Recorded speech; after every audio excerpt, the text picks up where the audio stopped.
सूर्यदेव की कृपा से कैंसर का निवारण। ब्रह्मलीन स्वामी अखंडानंद सरस्वती महाराज ने अपने कर्म योग पुस्तक में सूर्य शक्ति के अद्भुत चमत्कार का जिक्र किया है।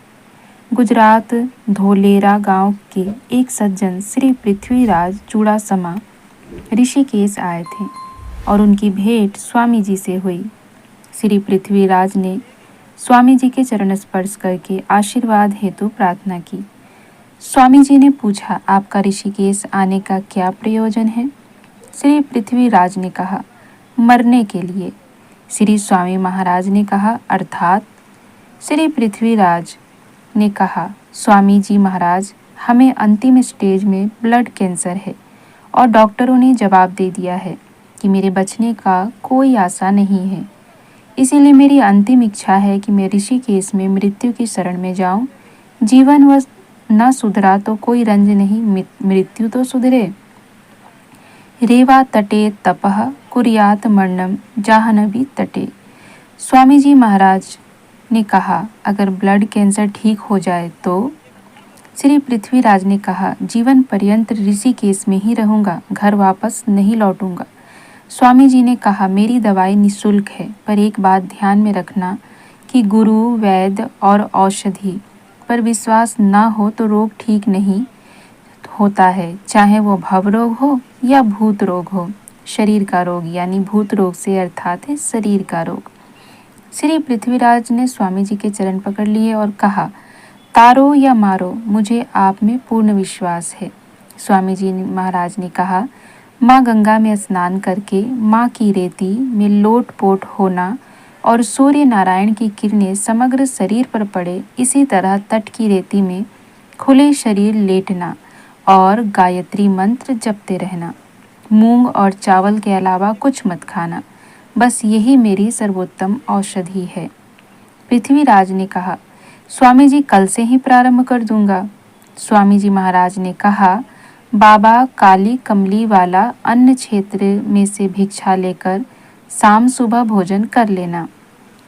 पृथ्वीराज रोज सुबह 5 बजे गंगा स्नान करके माँ भगीरथी की रेत में लोटपोट होकर 10 बजे तक माँ के तट में सोकर नित्य गायत्री जप करते रहें। शाम 5 से 7 बजे भी यह प्रयोग चलता रहा। दोपहर बाबा काली कमली अन्न क्षेत्र में मूंग की दाल और चावल का भोजन करते थे और 2 घंटा विश्राम करते थे। शाम को नित्य क्रम से निपटकर 8 बजे भोजन करके सो जाते थे। पृथ्वीराज का नित्य स्वामी के दर्शन का क्रम था। 6 माह पूर्ण होते ही बाद में स्वामी जी ने पूछा, पृथ्वीराज रोटी खाने की इच्छा होती है? पृथ्वीराज, स्वामी जी बहुत भूख लगती है, रोटी खाने की अनुमति दो तो बहुत अच्छा होगा। स्वामी जी ने कहा, अब जो भी खाने की इच्छा हो वह सब खाना, तुम्हारा कैंसर गया, टेस्ट करा लेना। पृथ्वीराज ने टेस्ट कराया, कैंसर गया, पृथ्वीराज ठीक हो गए। स्वामी जी महाराज बोले, पृथ्वीराज क्या इच्छा है?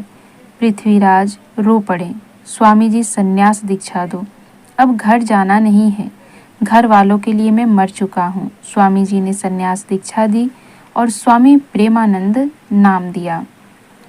जीवन पर्यंत प्रेमानंद स्वामी ऋषिकेश में रहे और 1977 में ब्रह्मलीन हुए। सूर्य किरणों की यह थेरेपी कीमोथेरेपी से मिलती जुलती है, परंतु कीमोथेरेपी इतनी उग्र है कि लेने वाले के बाल भी झड़ जाते हैं तथा रोग प्रतिकारक शक्ति भंडार श्वेत कणों को भी मार देती है, जिससे उसका असर लंबे समय तक रहता नहीं है। कैंसर के तंतु पुनः हमला कर देते हैं। जब सूर्य किरणों की यह देसी थेरेपी से कैंसर के जंतु समूल से नष्ट हो जाते हैं और श्वेत कणों की सेना की वृद्धि करके उनको बलिष्ठ बनाती है। शरीर की रोग प्रतिरोधक शक्ति इतनी बढ़ जाती है कि किसी भी प्रकार के रोग के कीटाणु शरीर में प्रवेश नहीं कर सकते। भविष्य में जब सभी थेरेपी व्यर्थ सिद्ध होगी, तब सूर्य चिकित्सा थेरेपी का प्रयोग समग्र विश्व करेगा। स्वामी अच्युतानंद सरस्वती का निवास वृंदावन में था। पूर्वाश्रम का उनका नाम आनंद श्रीमाली था। पूर्वार्ध बड़ा दिलचस्प था। उनका जन्म स्थान राजस्थान से अलवर नगर के रईस ब्राह्मण परिवार में हुआ था। अपने माता पिता की इकलौती संतान थे। अलवर में बहुत बड़ी आलीशान कोठी, 4-5 कार, नौकर चाकर भी थे।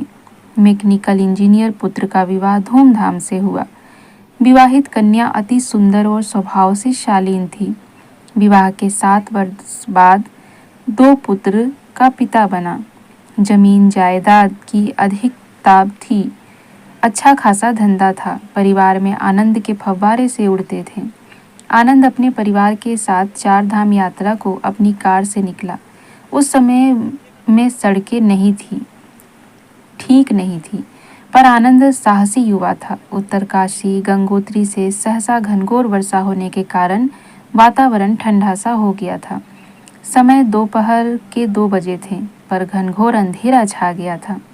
आनंद की कार एक गड्ढा में पड़ी और पलटकर खाई में गिर गई। आनंद होश में आया तो देखा कार एक पेड़ से टकराकर रुकी हुई थी। आनंद को कार तक पहुंचने में 6 घंटा लग गया।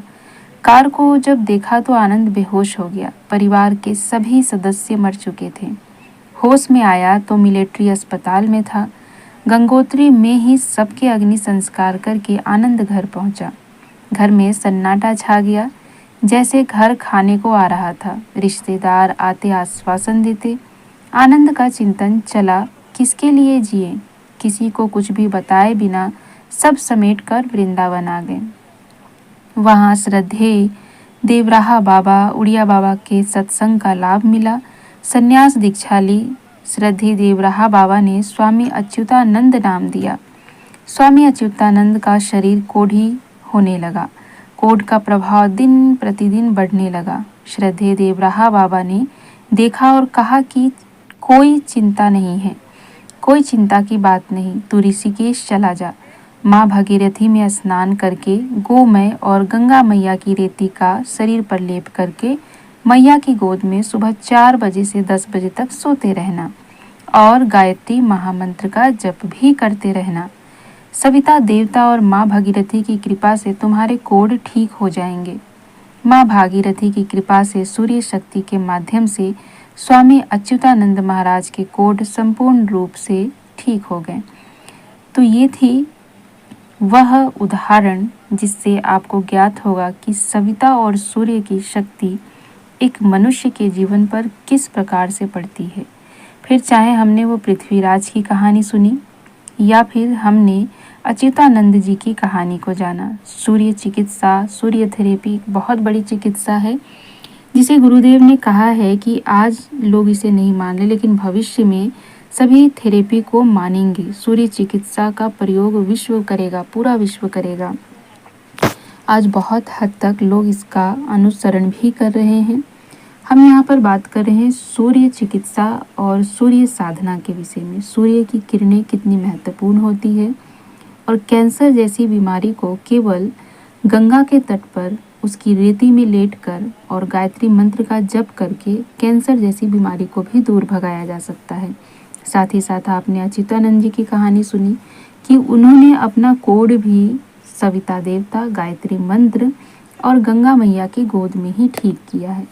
तो बहुत बड़ा इसका एक वैज्ञानिक महत्व है।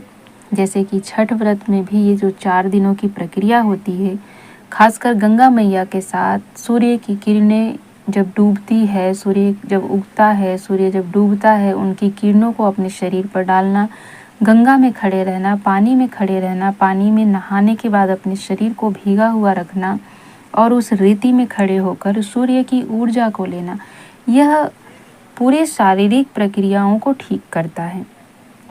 इसीलिए छठ व्रत को सूर्य साधना की एक प्रक्रिया मान सकते हैं कि जैसे वर्ष भर में 3-4 दिनों तक हम अपने शरीर को शुद्ध करने के लिए, अपने शरीर को ठीक करने के लिए यह एक प्रकार की सूर्य चिकित्सा करते हैं।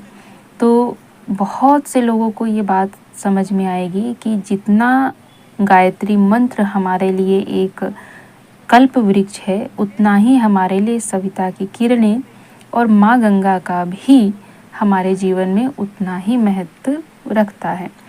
तो जो लोग भी छठ को लेके कंफ्यूज होते हैं कि ये बेफिजूल का एक व्रत है, तो उनको ये समझना चाहिए कि जो हमारे पूर्वजों ने इस व्रत को बनाया तो उन्होंने अपने दिमाग में सूर्य चिकित्सा को रखते हुए इस त्योहार को बनाया, क्योंकि हमारे जो पूर्वज थे वो बहुत ज्ञानी थे। उन्होंने घर में ही उन सारी चीज़ों को व्यवस्थित किया था, जिससे कि हमें औषधालय तक पहुंचने की आवश्यकता नहीं होती थी। फिर चाहे वो घर के मसाले ले लीजिए या घर के त्योहारों को ले लीजिए, त्योहारों के जिस प्रकार से तैयारियां होती हैं उनको ले लीजिए। आपने अक्सर देखा होगा कि हमारे त्योहारों में गोबर से घरों को लिपा जाता था, यहाँ तक कि मिट्टी के घर होते थे तो उस गोबर से ही पूरे घर की भी लिपाई होती थी, दीवारों में भी गोबर की लिपाई होती थी। और इस तरह से सारी प्रक्रिया जो होती थी हमारे स्वास्थ्य की दृष्टि से बनाई गई थी, जिसे अब धीरे धीरे आधुनिकता में हम सभी भूल चुके हैं। तो हमें इन चीज़ों को पुनः अपने जीवन में धारण करना चाहिए। जो चीज़ें हम नहीं कर सकते, जैसे कि हम अब दीवार को तो मिट्टी का नहीं बना सकते, लेकिन जो सूर्य चिकित्सा की पद्धति है, जो गायत्री मंत्र का उपयोग है, प्रयोग है, उसे हम अवश्य कर सकते हैं। कुछ लोग केवल इसी में सिमट कर रह गए कि गायत्री मंत्र सभी के लिए नहीं है, गायत्री मंत्र इसको नहीं जपना चाहिए, गायत्री मंत्र उसको नहीं जपना चाहिए। परंतु हमने यहाँ पर जितना भी उदाहरण देखा, जितनी भी प्रक्रियाएं हमने सूर्य चिकित्सा से जुड़ी हुई देखी, उन सभी में गायत्री मंत्र का महत्व है। जैसे कि दोनों कहानियों में आपने जाना कि आपको उन्होंने बताया कि वो लोग 3-3 घंटे 2-2 घंटे तक रमन रेती, जो गंगा की रेती होती है, बालू वाली रेती होती है, उसमें लेट कर गायत्री मंत्र का जप कर रहे हैं। उनको गंगा में स्नान करके उस रेती में स्वयं को लिपटा कर और गायत्री मंत्र का करते रहना है। तो यहाँ पर कुछ लोगों को ये समझना चाहिए कि यहाँ पर किसी भी विधि विधान की व्याख्या नहीं की गई है। तो जो लोग भी ये सोचते हैं नहीं जपना चाहिए, नहीं करना चाहिए, उन सबको मूर्खता ही कही जा सकती है। आप सुबह सुबह उठिए, बिना कुछ किए हुए, बिना किसी विधि विधान के, उगते हुए सूर्य के सम्मुख अपने दोनों हाथों को ऊपर उठाकर गायत्री मंत्र का 12 बार 24 बार जप कीजिए और भावना कीजिए कि आपके अंदर वो सूर्य की किरणें, वो सूर्य का ऊर्जा समाहित हो रहा है, आपके सारे रोग को ठीक कर रहा है, आपको ठीक कर रहा है। आपको इतने भर से ही अपने जीवन में बहुत सारे चमत्कार देखने को मिल जाएंगे। तो ये है बहुत सारी विधियाँ जो धीरे धीरे करके आप सबके साथ हम जरूर साझा करते रहेंगे। सविता देवता के साथ गायत्री मंत्र के उपयोग प्रयोग के बारे में जानेंगे। गुरुदेव ने सविता के ऊपर अपनी एक भविष्यवाणी भी की है कि जो लोग भी सविता आराधना से दूर चले जाएंगे उनको बाद में पछताना पड़ेगा, क्योंकि उनकी कोई रक्षा नहीं कर पाएगा। तो उस विषय पर भी हम आपको वीडियो बताएंगे कि गुरुदेव ने क्या कहा है, क्योंकि गुरुदेव ने स्पष्ट रूप से कहा है कि जो लोग भी सविता को अभी स्वयं से दूर रख रहे हैं, बाद में उनका कोई भी साथ देने वाला नहीं होगा। तो उस पर एक वीडियो बनाएंगे, उसको भी अवश्य देखिएगा। यह वीडियो आपको कैसी लगी यह कमेंट में राय अवश्य दीजिएगा और वीडियो को लाइक कीजिएगा, चैनल को सब्सक्राइब कीजिएगा। और आपको ये सूर्य चिकित्सा की जो सीरीज़ है ये कैसी लग रही है, या सविता की आराधना, साधना, उपासना के विषय में जानकारी कैसी लग रही है, यह भी अवश्य बताइएगा। आज के लिए सिर्फ इतना ही। जय गुरुदेव, जय मां गायत्री, सभी को मेरा प्रणाम।